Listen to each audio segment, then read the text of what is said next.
Assalamualaikum warahmatullahi wabarakatuh.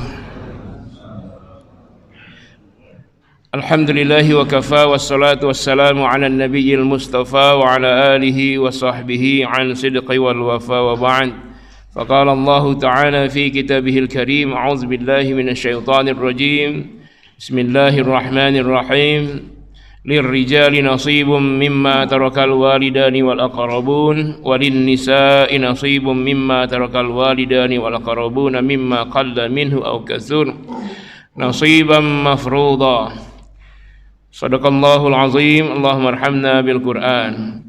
Pengurus DKM dan jemaah yang saya muliakan, alhamdulillah hari ini subuh ini kita kembali bersua di tahun baru, masih Muharram ini ya, 1445 Hijriah. Mudah-mudahan semangat baru, tahun baru, semangat baru. Amun jadid, faruhan jadid. Kullu amin fa antum bi khair. Semoga setiap waktu semakin bertambah baik.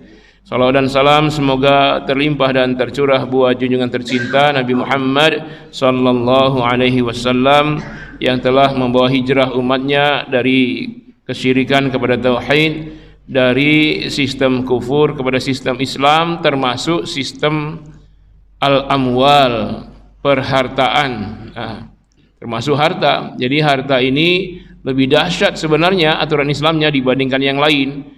Mulai dari cara mencari harta agar dapat dengan halal itu bagaimana. Itu semua dihisab tuh. Ya, dicari lewat jalur apa, dengan cara apa, dengan jalan apa, di mana. Kemudian setelah didapat, dibelanjakan kemana? Apakah dibelanjakan hal-hal yang memang dibutuhkan? Apakah ada mubazir? Apakah dibelanjakan fi sabilillah dalam bentuk infak, ataukah dalam bentuk zakat yang wajib dan lain-lain? Bahkan setelah wafat pun harta itu masih akan terus berpengaruh kepada pemiliknya di alam barzakh. Bagaimana cara peralihan kepemilikan harta tersebut menjadi waris? Dengan cara apa? Maka yang meninggal juga dihisab. Setelah harta itu terbagi kepada ahli waris, oleh ahli waris digunakan untuk apa? Kalau untuk kebaikan, maka si pemilik harta yang sudah meninggal mendapat amal jariyahnya.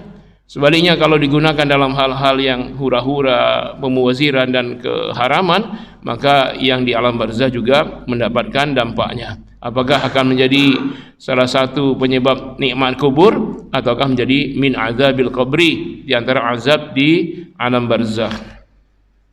Hati-hati sekali. Jadi kita sudah membahas tentang pembagian waris dalam Al-Quran. Kita sudah membahas simulasi pada ayat 11 terakhir. Nah, sekarang ayat 12 surat An-Nisa. Saya sudah bagi juga ini fotokopiannya pada pertemuan terakhir sebelum tahun baru Islam, atau sebelum kurban lah waktu itu. Nah, ini fotokopian yang sama. Saya bagi lagi karena saya yakin Bapak Ibu lupa bawa. Ya, udah berapa bulan tuh? Dari bulan kurban, sebelum kurban. 3 bulan, 2 bulan. Karena lupa bawanya, maka ilmunya juga lupa. Ada perbandingan Bapak Ibu sekalian, kalau kita tanya dulu kenapa ulama-ulama dahulu ya umurnya tidak banyak. Seperti Imam Nawawi itu sampai 45 tahun, Imam Syafi'i juga sekitar itu. Tetapi kenapa karya mereka itu sangat banyak dan fenomenal? Wasilahnya murid-muridnya. Jadi para ulama dahulu kalau ngajari santrinya itu ditulis apa yang dipelajari oleh ulamanya. Nah, kemudian setelah selesai itu diedit, kemudian diserahkan kepada gurunya bagaimana ini syekh, nanti syekhnya menilai oke, akhirnya ditulis. Jadilah kitab itu kitab gurunya, bukan muridnya. Nah, itu diantara sebab kenapa para ulama dahulu karyanya banyak sekali, karena murid-muridnya itu belajar sangat aktif, mempersiapkan tinta sebanyak-banyaknya, kertas juga. Jadi mereka menulis apa yang disampaikan oleh gurunya, termasuk Ar-Risalah Imam Asy-Syafi'i dan lain-lain. Nah, kalau sekarang gurunya bawa fotokopian, nah, muridnya lupa bawa kembali pada pertemuan berikutnya. Tidak apa-apa. Jadi sekarang kita ke ayat 11 saja langsung. Nanti kalau misalnya ada pertanyaan di ayat 10, bisa dilanjut nanti dalam pertanyaan. Jadi ayat 11 ya, ayat 11-nya Allah menentukan lidzakari mislu hazil unsayain, bahwa anak-anak laki dan perempuan keduanya asobah dengan perbandingan anak laki 2 bagian dari anak perempuan. Sudah kita bahas ini dan sudah kita simulasikan dengan pertanyaan bapak-bapak sekalian. Untuk berikutnya nanti persiapkan ya. Jadi ayat 11 ini pembagian waris dalam Al-Quran berdasarkan hubungan nasab, keturunan. Ayah dengan anak-anak, ibu dengan anak-anak, anak-anak dengan ayah dan ibu. Bagaimana kondisinya? Ini sudah disimulasikan bahkan ya pada pertemuan sebelum-sebelumnya, entah berapa bulan yang lalu itu. Kemudian fa in kunna nisa'an fawqa ithnataini falahunna thulutsa ma tarak. Kalau yang meninggal ayah atau ibu, anaknya yang hidup hanya 2 orang perempuan atau lebih dan tidak ada anak laki-laki, tentu saja ada ahli waris yang lain ya, maka 2 anak perempuan atau lebih itu mendapat bagian 2/3. Kalau 2 orang berarti masing-masing 1/3. Kalau 3 orang 2/3 bagi 3. Berapa 2/3 bagi 3 itu? Nah, nanti urusan kalkulator ya. Kalau anak perempuannya hanya sendirian, tidak ada anak laki-laki, maka 1 orang anak perempuan mendapat 1/2. Fa in kanat wahidatan falahan nisf. Nah, kemudian ayat 11 masih untuk ayah dan ibu. Jadi yang meninggal anak, apa anak laki atau anak perempuan terserah. Maka kata Al-Quran, wali abawaihi likulli wahidin minhum as-sudus, untuk ayah ibu masing-masing 1/6. Mimma taraka in kana lahu walad, kalau anak yang meninggal tak punya anak, maksudnya cucunya enggak ada, cucu ayah ibu ini enggak ada. Anak meninggal tidak punya anak, nah kan, cucu tidak punya cucu. Maka si ayah ibu masing-masing mendapat 1/6. Nih kita lihat. Kita kalau walikul mimma in kana lahu walad, kalau punya anak ya, kalau punya anak yang meninggal, jadi ada orang meninggal, ahli warisnya kakek nenek dan cucu. Tapi bagi yang meninggal itu anak. Nah, maka kondisinya begini. Ayah ibu 1/6, ini yang pertama. Ayah 1/6, ibu 1/6. Nah, ini kondisi ini apa? Kalau ada anak laki-laki.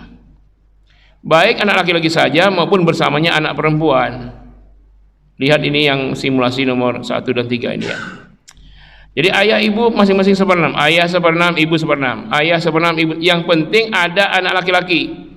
Apakah dia sendiri atau bersama anak perempuan? Maka ayah ibu 1/6, 1/6. Sisanya 4/6 untuk anak laki dan perempuan itulah. Bagaimana pembagiannya? Di bagian pertama, anak laki-laki 2 bagian dari sisa, anak perempuan 1 bagian dari sisa. Ya, ini. Nah, kondisi kedua, ini kondisi pertama, ini kondisi kedua. Kalau ada anak yang meninggal punya anak tapi anak perempuan saja, maka ibu 1/6, ayah 1/6. Sama, tapi kemungkinan harta bersisa. Berapapun sisa harta nanti untuk ayah. Jadi jangan dibagi dulu untuk ayah sisanya. Langsung ayah 1/6 dulu, ibu 1/6, anak perempuan 1/2. Coba kira ini 1/6 tambah 1/6 2/6. 1/2 ini berapa? 3/6 kan? Ya enggak? 3/6 tambah 2/6 5/6. Sisa berapa? 1/6. Berarti ini sisanya 1/6 untuk ayah. Nah, kondisi yang sama dengan kemungkinan pertama, ini yang ketiga adalah kalau ada anak laki dan perempuan ini. Maka ayah tetap 1/6, tak ada sisa lagi. Kenapa? Sisa untuk anak-anak. Berbagilah anak perempuan dan anak laki-laki dengan perbandingan anak laki-laki 2, perempuan 1. Bingung lah, ini sudah dipelajari pokoknya. Aduh, nggak bisa jalan pula lagi.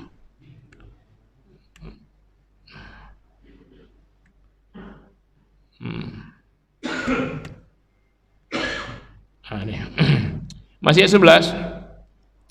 Kalau yang meninggal tak punya anak, hanya ayah ibu saja, ada yang lain, fa illam yakul lahu waladun wa warithahu abawahu fali ummi sulus. Kalau yang meninggal tak punya anak, ahli warisnya cuma ayah dan ibu saja, maka ibunya 1/3, fali ummihi sulus, ibunya 1/3.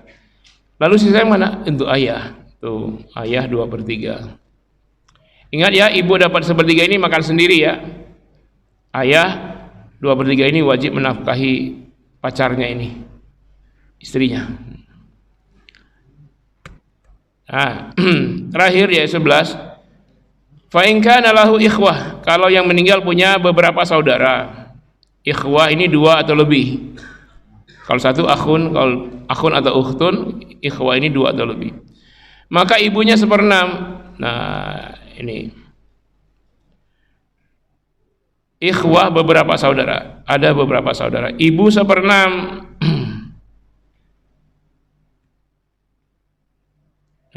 Sini dia.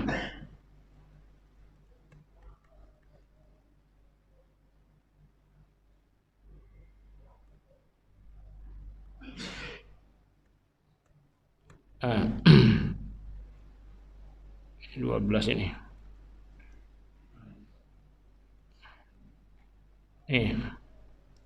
Jadi yang meninggal anak laki atau perempuan, maka disebut bagian ibu saja, ibu 1/6. Ayah berapa? Kalau tidak ada anak, yang menjadi asobah adalah ayah. Urutnya gini, anak dulu. Kalau nggak ada anak, berarti asobahnya cucu. Kalau cucu nggak ada, ayah. Anak nggak ada, cucu nggak ada, ayah nggak ada, kakek. Asobah itu gitu urutannya. Jadi ayah asobah. Ibu disebut 1/6.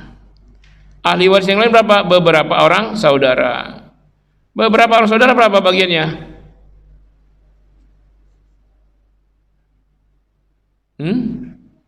Enggak dapat ya, karena ada ayah. Jadi saudara terhalang oleh ayah. Nah, kondisi ini kalau beberapa orang saudara almarhum, kalau saudara almarhum itu 1 orang,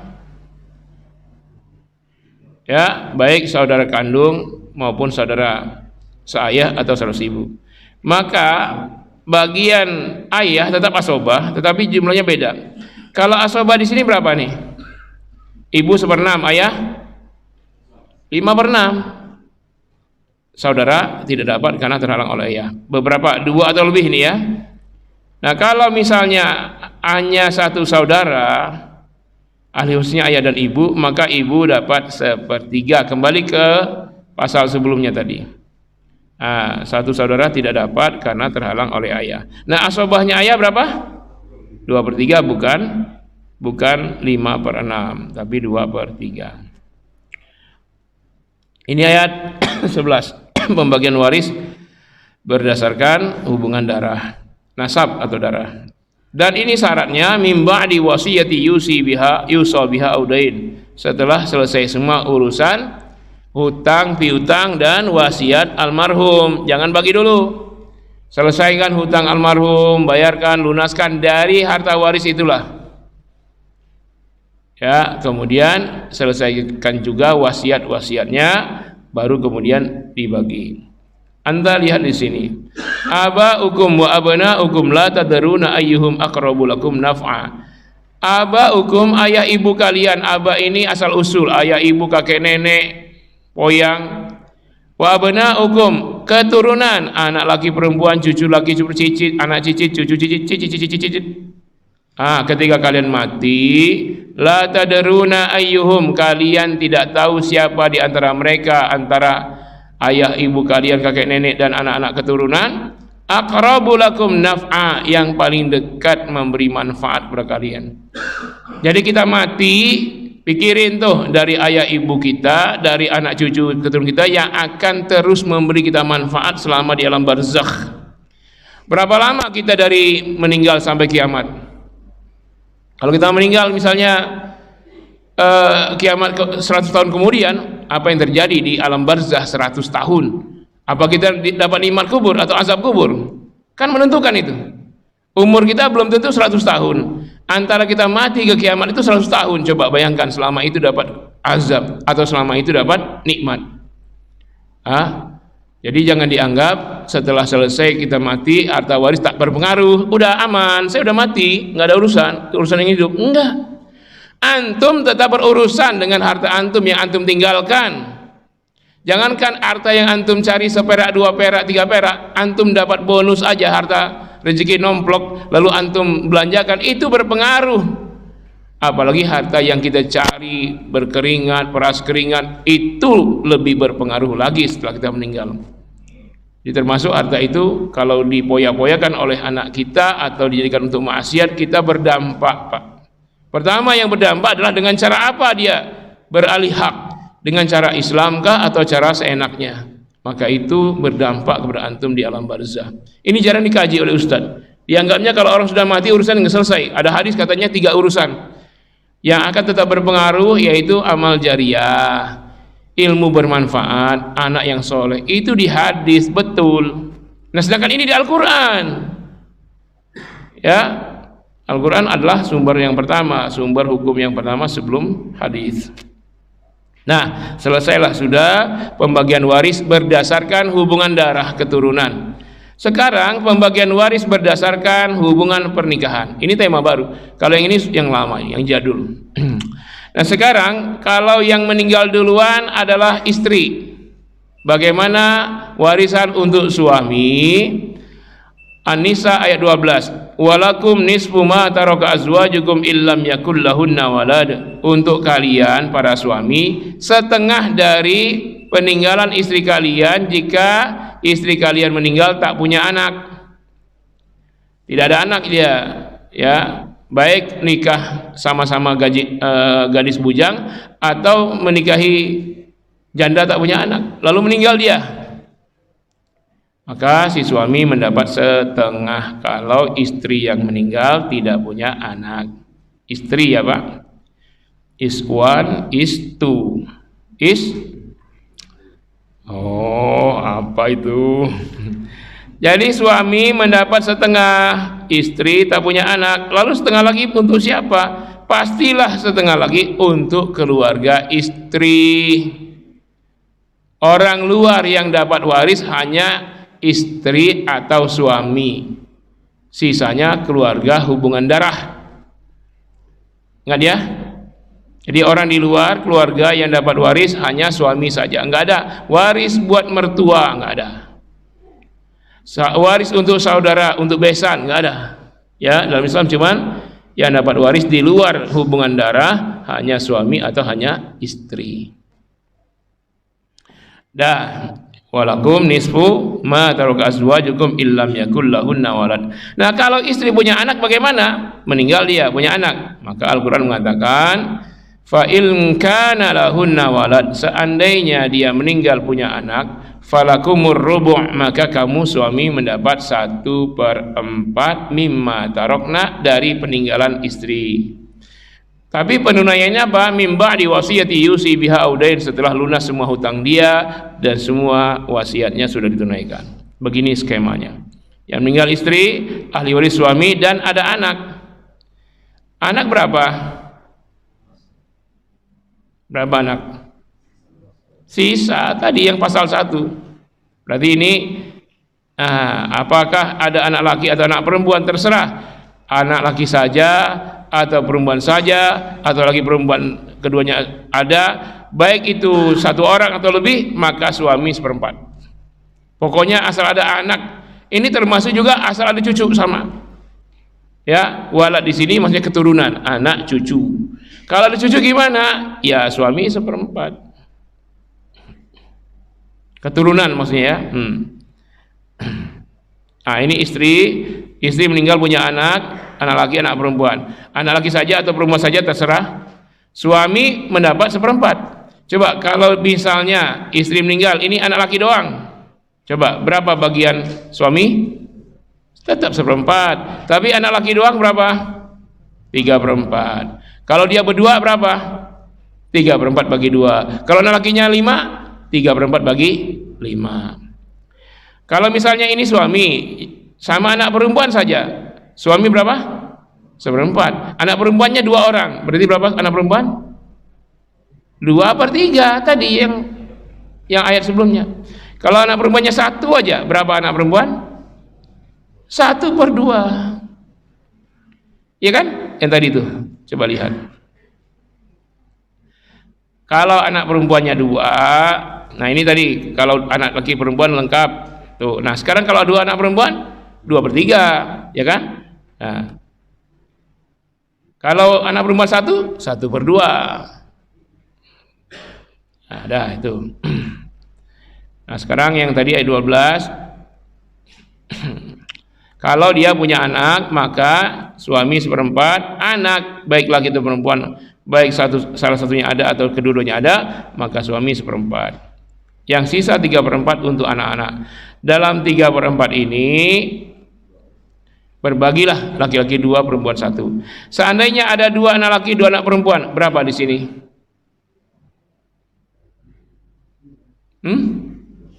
2 anak laki, 2 anak perempuan.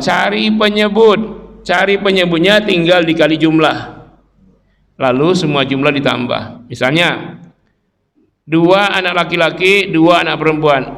Anak laki bukannya 2 kali 2 berapa? 4, tulis 4. 2 anak perempuan, 2 kali 1 berapa? 2. Nah tadi 4, ini 2. 4 tambah 2 6. Berarti anak laki-laki berapa?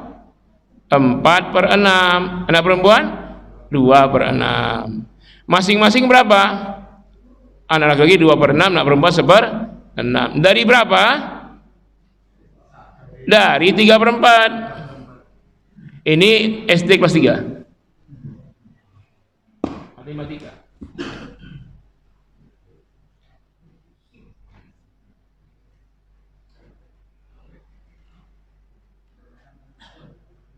Kalau ada yang sebelum itu, ada generasi gede tebu itu.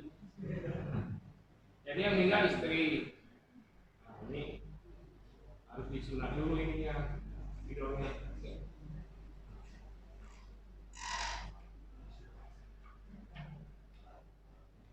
Nah, ini istri yang meninggal. Ini suami. Ada yang mau mengandaikan dirinya? Saya meninggal, ibu kali. Jadi kata Al-Quran, kalau istri meninggal punya anak, maka suami 1/4. Nah, anak-anak laki-laki asobah, perempuan asobah, tapi laki-laki 2, perempuan 1. Nah, siapa yang mau? Anaknya berapa sekarang? Laki berapa? 2 ya, bukan 12. Kalau 12 itu dari 3 istri. Ini 2 aja, 1 istri. Ini 3, katakan 3. Nah, kita kalau menghitung tinggal cari penyebut. Cara mencari penyebut, jumlah anak kali bagiannya. Jumlah anak 2 kali 2 4. 3 kali 1 3.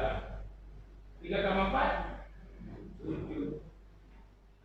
Maka akhirnya begini, 4/7, 3/7. Nah, kalau masing-masing 4 bagi 2, 3 bagi 3. Ini 2, 3 4 bagi 2, 2/7. 3 bagi 3, 1/7. Ini masing-masing anak laki 2/7, anak perempuan. Ini 2/7 dari, bukan dari semua, dari asobah. Ini asobahnya 3/4. Ya. Dari 3. Ini 1/7 dari 3/4. Ini kalau istri meninggal, nggak susah sih. Susah nggak? Yang susah berarti waktu belajar matematika bolos. Kelas 3 ya? SD kelas 3 kan? Kelas 2? Enggak, SMP enggak. Kalau SMP sudah sinus kosinus tangan, lebih sulit lagi. Nah, itu yang meninggal istri. Bagaimana suami? Kalau suami yang meninggal, walahunna untuk istri. Yang meninggal suami ya, ar-rubu' 1/4 mimma taraktum illam yakul lakum walad. Dari peninggalan kalian kalau kalian tidak punya anak, istri 1/4. Suami yang meninggal, ini yang di atas yang meninggal ya, istri 1/4. Lalu ini 3/4 sisanya buat siapa? Enggak. Ya, buat anak, buat enggak, kalau punya anak, enggak punya anak buat siapa? Kan enggak punya anak nih. Buat keluarga suami, bukan buat mertua, bukan buat besan. Jadi orang luar yang dapat waris hanya istri saja. Ayah, ibu, istri, besan semua, adik ipar, kakak ipar enggak dapat. Nah, jadi sisa seperti 3/4 untuk siapa? Ini tanda tanya. Tanda tanya ini bisa dicari. Apakah ayah suami, ibu suami, kakek suami, nenek suami, saudara laki dan perempuan suami? Ini masalahnya. Kadang-kadang ada suami istri meninggal suaminya nggak punya anak, lalu istrinya tidak kasih kepada ayah ibunya, ayah ibu suami, keluarga suami yang 3/4. Itu maling namanya. Ini paling besar dosanya ya. Banyak orang nggak sadar. Apalagi hukum di Indonesia itu, saudara kalau ada istri nggak dapat. Jadi supaya aman harus punya anak. Nah, baru nggak dapat tuh saudara suami. Anak laki-laki maksudnya. Jadi kalau kita suami istri nggak punya anak, ya bagaimana sih caranya supaya dapat anak ya? Mungkin jam terbangnya ditambah, ya kan? Yang penting punya anak. Kalau punya anak tidak akan keluar. Tapi kalau nggak punya anak, memang begitu konsekuensinya. 3/4 harta suami untuk keluarganya, 75% untuk ayah suami, ibu suami, untuk saudara laki, perempuan suami. Itu 3/4, 75%. Banyak istri-istri tidak memberikan hak keluarga suami ketika dalam kondisi begini. Itu yang mau nikah siapa? Free child ya, tidak mau punya anak.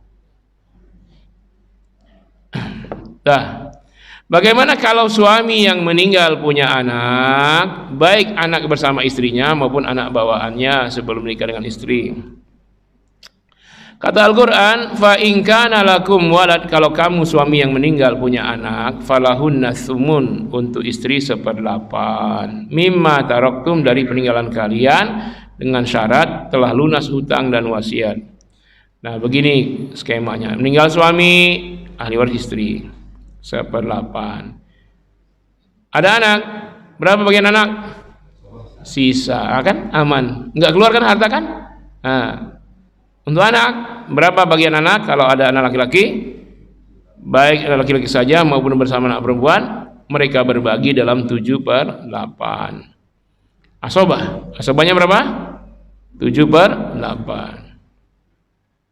Bagaimana cara mencarinya? Gampang, kayak tadi juga, sama. Jadi meninggal suami, yang meninggal suami, ahli waris istri, dan anak laki-laki misalnya, istri tetap 1/8, sisanya anak laki asobah berapa? 7/8. Kalau dia 2, berarti 2 bagi 7/8. Kalau 1 dia nanti. Anak dapat 7/8, dia wajib menafkahi ibunya.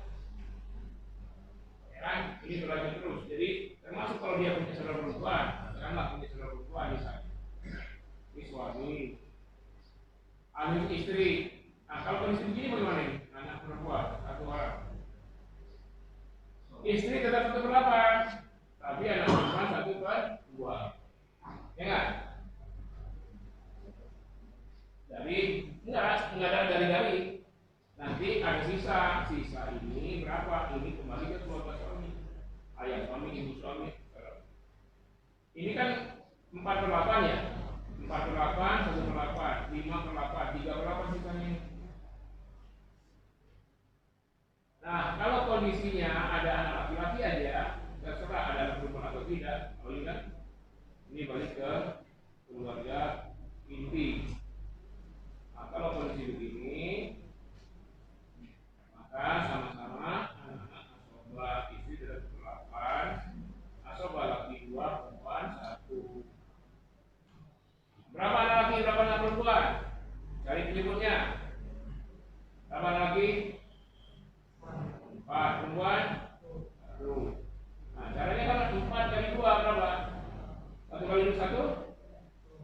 Nah, berarti anak laki-laki 2/9, anak perempuan 1/9.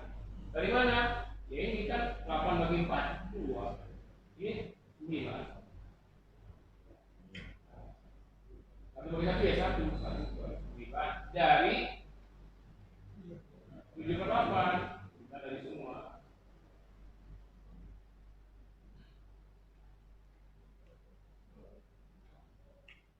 Ayo silakan berhayal kalau saya mati, kondisinya bagaimana? Silakan.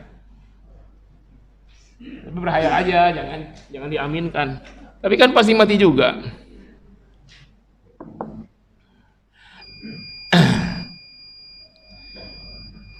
Agak dipercepat dulu ya. Kita pasal 12, masih ayat ini ya. Wa in kana rajulun yurasu kalalatan, bisa diikutin tuh di makalahnya, bukan makalah itu. Itu kalau bisa dikumpul lagi ya. Biar bulan depan saya nggak bawa, tinggal bagi. Masih berfungsi sekali lagi pertemuan. Setelah itu silakan bawa pulang. Karena 3 kali pertemuan untuk tulisan itu. Wa in kana rajulun yurasu kalalatan aw imra'atun. Kalau ada seorang laki atau perempuan meninggal, kalalah. Ya, kalal itu saudara seibu. Tahu? Saudara seibu itu kalau ada seorang perempuan janda, tentu ya janda, meninggal suaminya, dia punya anak, lalu dia menikah lagi dengan seorang laki-laki, bujangan ataukah sudah punya anak, terserah. Nah, ketika dia menikah, lahirlah anak, maka anak bawaan dengan anak hasil pernikahan dengan suami yang baru itu, antar anak itu saudara seibu. Ya, antar anak bawaan dengan anak hasil pernikahan adalah saudara seibu. Antar anak ini meninggal salah satunya, maka yang lain dapat waris yang hidup. Misalnya seorang janda menikah dengan seorang laki-laki bawa anak 2. Setelah menikah lahir anak 2. Satu dulu. Seorang janda punya anak 1, menikah dengan laki, punya anak 1. Lalu di antara 2 anak itu ada yang meninggal salah satu. Dan ini tidak dibedakan jenis kelamin, terserah yang hidup itu atau yang meninggal itu laki atau perempuan, terserah. Enggak dibedakan antara laki dan perempuan kalau saudara seibu. Bukan 2:1, bukan. Nah, siapapun yang meninggal, maka yang hidup mendapat, nah ini, wa in kana rajulun yurasu kalalatan aw imra'atun, seorang laki-laki atau perempuan meninggal dan ahli warisnya hanya seorang saudara seibu, baik laki-laki akhun au ukhtun, saudara laki-laki seibu atau saudara perempuan seibu, bukan dua-duanya, satu orang. Falikulli wahidin minhuma sudus, maka dia 1/6. Ya, 1/6. Ini.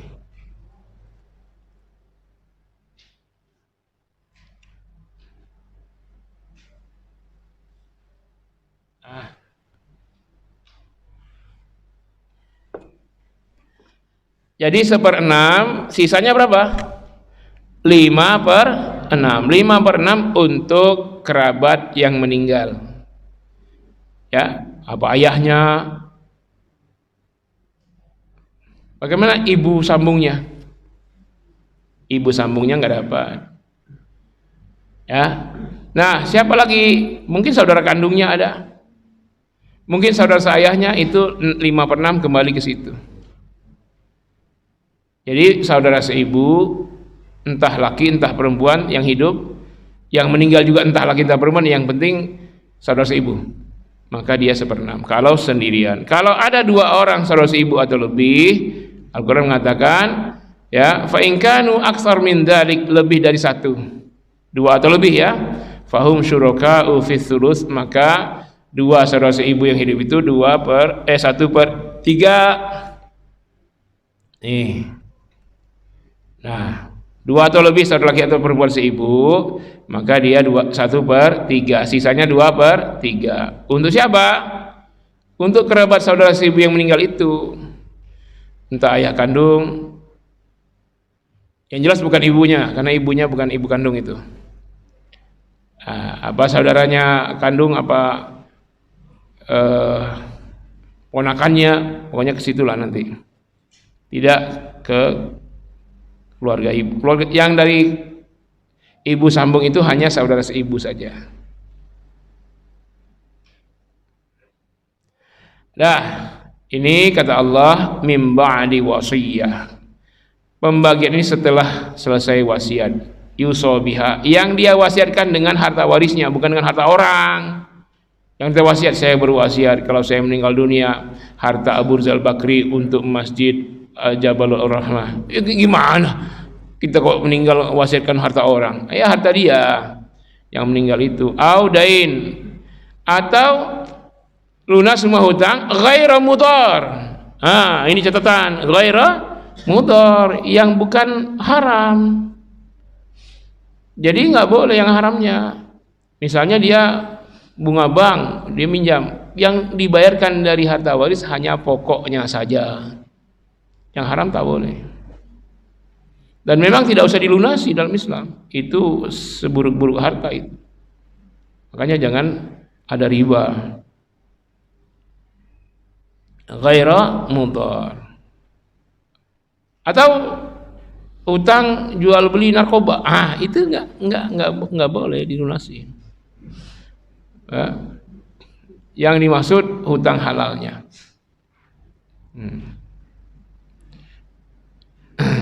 Yang ini nih masalah terus nih soal utang ini. Cicil lagi, nyicil lagi. Kredit ini, kredit itu. Tiap bulan dikejar-kejar setan kredit. Sekarang udah pinjol. Pinjol sini untuk menutup pinjol sana. Makin besar utangnya. Pinjol lagi untuk menutupi utang pinjol, pinjol 2 pinjol lagi. Banyak aplikasinya. Aduh, itu pinjol itu sudah sangat zolim ya. Tapi orang mau dizolimi begitu. Wasiatan minallah, semua pembagian ini wasiat Allah.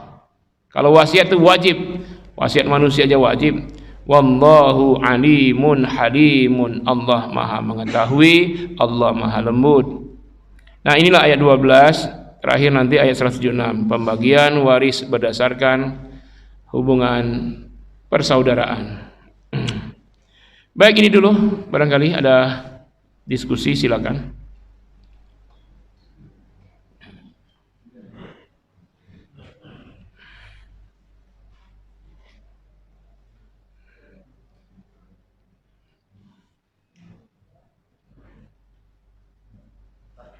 Ya. Kalau kondisinya tadi, tapi misalnya suami istri ini sama-sama anak tunggal, jadi nggak punya saudara, nggak punya adik kakak, dan mereka nggak punya anak, dan ke atasnya orang tua maupun mertua sudah meninggal semua, jadi nggak ada ahli waris selain suami atau istri. Kalau salah satu meninggal, bagaimana dengan asobahnya?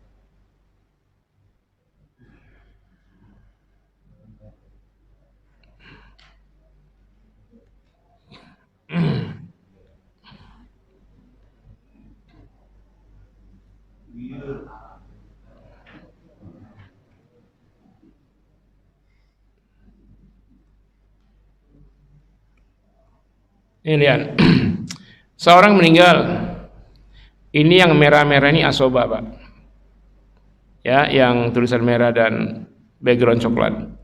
Seorang meninggal, maka sisa hartanya untuk anak laki-laki. Kalau bersamanya ada anak perempuan, berarti berdua laki perempuan, dengan perbandingan laki 2 perempuan 1. Kalau nggak ada anak laki-laki, maka cucu laki-laki dari anak laki-laki. Kalau bersamanya ada cucu perempuan, maka cucu laki dan cucu perempuan dengan perbandingan cucu laki 2, cucu perempuan 1. Nggak ada anak laki, nggak ada cucu laki, ayah. Ayah nggak ada, ini asoba ayah. Kakek, anak laki nggak ada, cucu laki nggak ada, ayah nggak ada, kakek nggak ada. Akhun syakik, saudara kandung almarhum, saudara laki-laki almarhum, ini asobanya. Nggak ada juga. saudara laki-laki yang seayah dengan almarhum. Enggak ada juga anak laki-laki saudara laki-laki kandung. Enggak ada juga anak laki-laki saudara laki-laki seayah. Enggak ada juga paman kandung. Enggak ada juga paman seayah.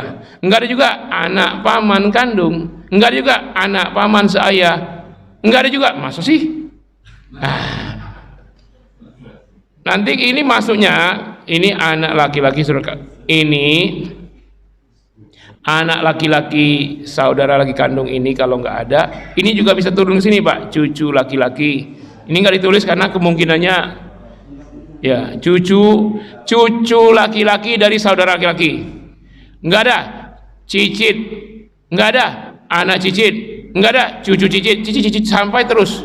Begini juga dengan ibnu akhir liab, anak laki-laki saudara saya. Kalau nggak ada cucu laki-laki saudara saya, nggak ada cicit, terus ke bawah. Ini paman, nggak ada anak paman, nggak ada cucu paman, terus ke bawah juga.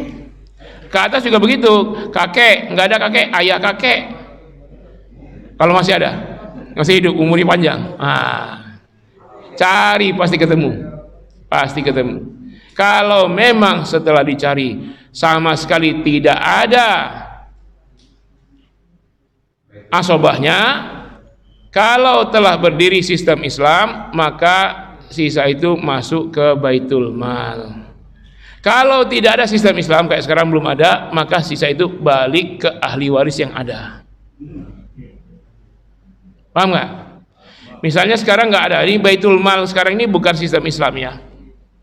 Maksudnya sistem Islam itu dia dengan resmi di dalam undang-undangnya itu mengatakan dalam sistem hukum di negeri ini menerapkan hukum Islam secara kafah, maka lembaga seperti ZIS-nya itu disebut Baitul Mal.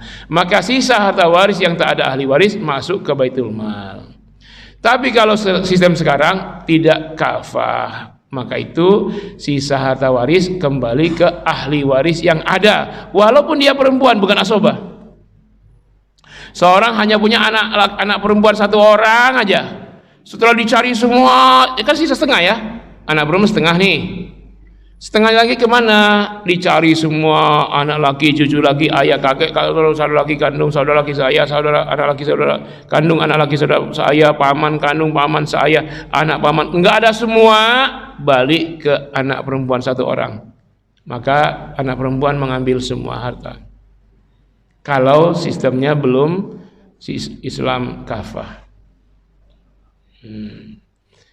Ya. Tapi cari dulu asobanya, masa nggak ada sih? Masa ada orang muncul sendirian tanpa ada yang lain? Ting, tiba-tiba dia sebatang kara.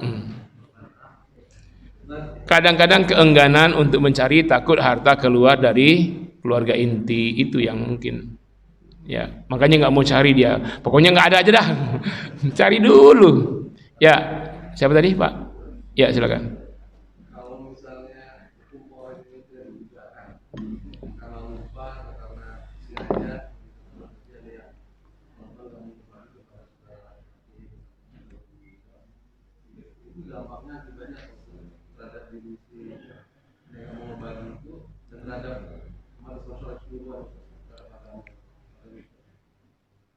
Saya nggak mau jawab, biar Al-Quran yang jawab.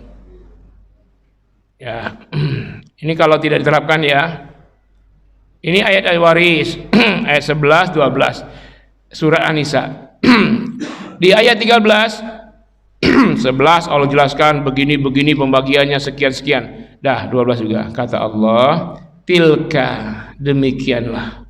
Hududullah, pembagian Allah, hukum-hukum Allah.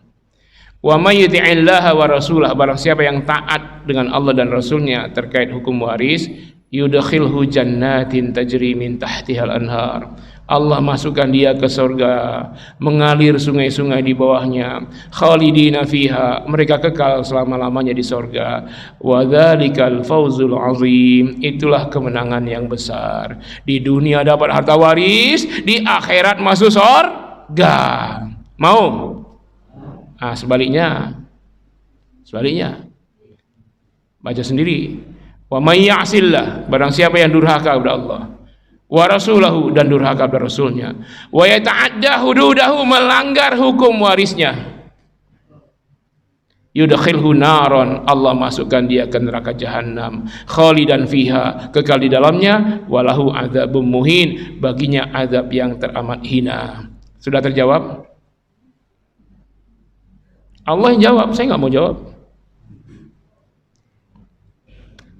Bagaimana coba? Hanya karena harta waris kita bisa kekal di neraka. Kami nggak tahu selama ini Ustadz. Kalau nggak tahu nggak dosa. Saya mau tanya Pak, mana yang lebih besar dosanya? Orang yang tahu hukum syara melanggar dengan yang tidak tahu hukum melanggar.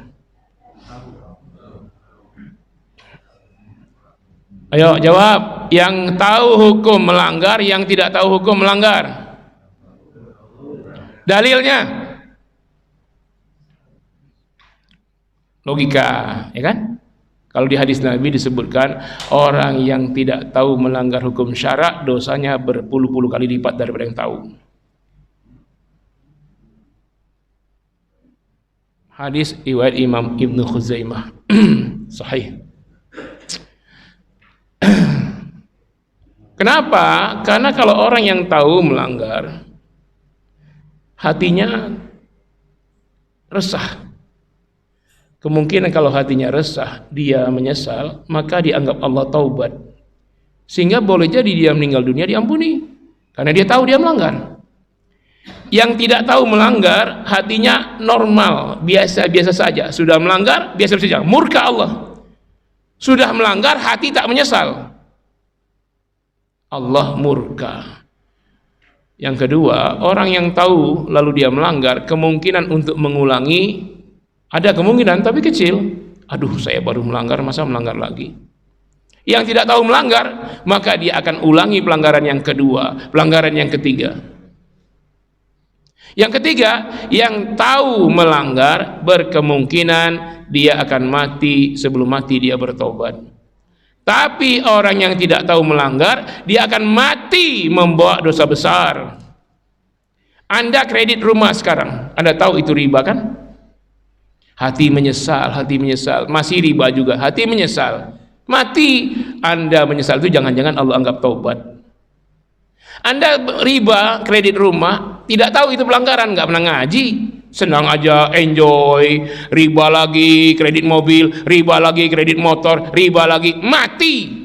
Hati tak pernah menyesal. Sementara yang namanya iman itu intinya di hati, keyakinan itu. Nah, mati dalam keadaan buat dosa besar dan tidak menyesal. Tidak menyesalnya itu, padahal syarat taubat itu yang pertama menyesalnya itu. Entahlah yang kedua, yang ketiga. Syarat pertama taubat itu menyesal. Baru nanti menggantikan dengan amal baik yang lain. Tapi syarat pertama aja nggak masuk, bagaimana? Gara-gara tidak mau ngaji.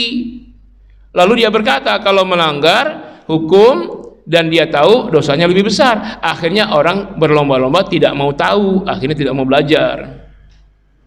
Matilah dalam keadaan bergelimang dosa-dosa besar karena ngaku Islam tidak mau ngaji. Padahal ayat pertama itu bukan aqimus shalah yang turun. Yang turun pertama iqra, ngaji. Iqra bismi rabbikal ladzi khalaq. Dua kali itu iqra itu.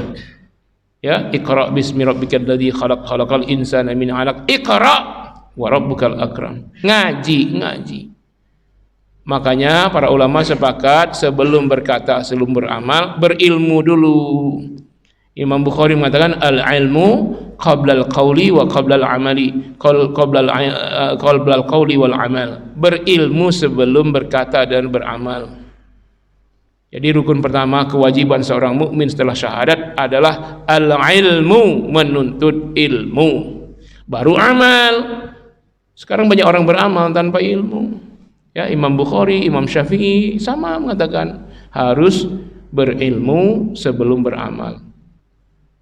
Nah, inilah banyak orang takut, Pak. Takut kalau tahu nanti dosanya lebih besar. Terbalik. Kalau tahu kemungkinan dosanya kecil dan kemungkinan mati bertobat. Sedangkan Anda nuntut ilmu, ini dalam hadis sahih riwayat Imam Tirmidzi, malaikat ini turun Pak, malaikat masuk ke majelis ilmu ini dan ikut dalam majelis ilmu ini, bukan ikut mencari ilmu, bukan, karena malaikat ridwan wal innal malaikata tadau ajnatiha, merentangkan sayapnya, ridwan li thalibil ilmi, sayang kepada para penuntut ilmu, sambil bersalawat. Apa salawat malaikat untuk menuntut ilmu? Untuk kita nih, ini dari mulai pengajian sampai sekarang, sampai selesai nanti, malaikat tidak berhenti-henti bersalawat untuk kita. Apa salawatnya? Allahumma ghfir lahum, ya Allah ampuni dosa mereka semua. Allahumma arhamhum, ya Allah sayangi mereka semua. Allahumma tub alaihim, ya Allah terimalah taubat mereka semua. Antum sambil menuntut ilmu banyak istighfar, banyak taubat. Malaikat itu mendoakan. Yang ngedoain malaikat, kira-kira doa malaikat dikabulkan enggak? Antum belum tentu dapat ilmunya, tapi sudah duduk di majelis ilmu, didoain malaikat berapa banyak? Ada 70.000 malaikat. Oh, 70.000? Enggak. Malaikat bergelombang turun, 70.000 penuh nih masjid. Banyak nggak? Lihat tuh, 70.000 penuh nih. Nanti turun gelombang kedua 70.000, dia bertengger di pundak malaikat pertama. Nanti turun malaikat ketiga di pundak malaikat kedua. Turun malaikat keempat di pundak malaikat ketiga, sampai langit dunia. Dan semuanya malaikat itu memohonkan ampun bagi penuntut ilmu. Jangan-jangan dosa riba Anda sudah diampuni karena malaikat mintakan ampun. Tapi jangan begini, saya kan nuntut ilmu, main riba aja dah. Bukan itu maksudnya. Antum menyesal dulu dengan perbuatan riba, berjanji tidak akan mengulanginya lagi, dan kemudian berupayalah melunasinya. Tapi datangi itu pihak bank, jangan bayar bunganya. Karena Anda bayar bunganya itu Anda merestui riba. Ya, datangi, Pak, saya melunasin, pokoknya saja. Nego Pak, kalau nggak mampu ke atasannya, pasti mau. Bank itu pasti mau daripada uangnya nggak kembali. Itu, ya, selesaikanlah. Karena kita ini berlomba, mati dulu, riba masih ada, atau mati riba sudah tak ada. Merdeka kita kalau mati riba tak ada, itu merdeka. Tapi kalau mati dalam keadaan riba, inilah siksa pertama di dalam kubur. Ya, ini. Jadi jangan lagi berpandangan kalau tahu melanggar hukumnya lebih berat. Itu hukum manusia. Ya, hakim, jaksa, polisi tahu hukum dia melanggar, itu lebih berat. Itu hukum manusia. Hukum Islam tidak, karena tidak tahu itu sendiri sudah dosa besar. Karena Allah kasih Anda akal. Kalau tidak mau digunakan, ya digantiin aja, kasih ke kucing, nanti otak kucing untuk kita. Karena kita sudah dikasih akal, maka kewajiban pertama kita menuntut ilmu. Terserah dapat atau tidak, bingung saya Ustadz ngaji waris. Terserah dapat apa enggak, yang penting usaha dulu. Kalaupun tidak dapat ilmunya, dapat pengampunan dosanya. Doa malaikat itu pasti dikabulkan karena malaikat tidak makan haram. Orang yang tidak dikabulkan doanya karena makan haram, malaikat nggak pernah makan haram, pasti dikabulkan doanya. Emang malaikat pernah korupsi? Bansos? Enggak, ya kan? Jadi malaikat pasti dikabulkan. Makanya ngaji. Terserah ustaznya siapa, ngaji yang penting. Ya, dapat ilmu nomor 2, yang penting nomor 1-nya ngaji. Bukan buang-buang waktu Pak ngaji itu. Ada yang sebagian buang-buang waktu, nggak dapat duit, tapi dapat pahala, dapat mengampuni dosa, dapat nasi uduk lagi, masya Allah, teh manis lagi, ya dapat pokoknya. Iya, nasi uduk, teh hangat, aduh. Jadi yang penting ngaji ya, dan itu tak usah kenal umur. Saya udah tua, tidak mungkin bisa. Justru karena tua, itulah sebelum mati harus menuntut ilmu.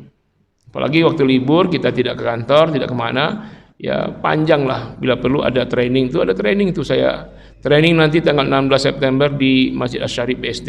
Itu dari pagi sampai siang. Itu boleh diikutin itu ya. Ya tentu saja berbayar karena kita kasih modul, ada sertifikat piagam, ada Makan siang ada snack. Ya. Oke, itu saja. Mohon maaf yang sebesar-besarnya. Terima kasih. Mari terus semangat belajar. Siapapun ustadznya, siapa gurunya. Yang penting, paling tidak kita jadi saksi antar kita di yaumil akhir, ketika dihisab kita sudah belajar. Dan tentu saja ilmu diamalkan ya. Jangan karena kata saya tadi antum tetap dalam riba, bukan. Selesaikan ribanya, tapi ngaji juga. Ya. Terima kasih banyak. Mohon maaf. Wassalamualaikum warahmatullahi wabarakatuh.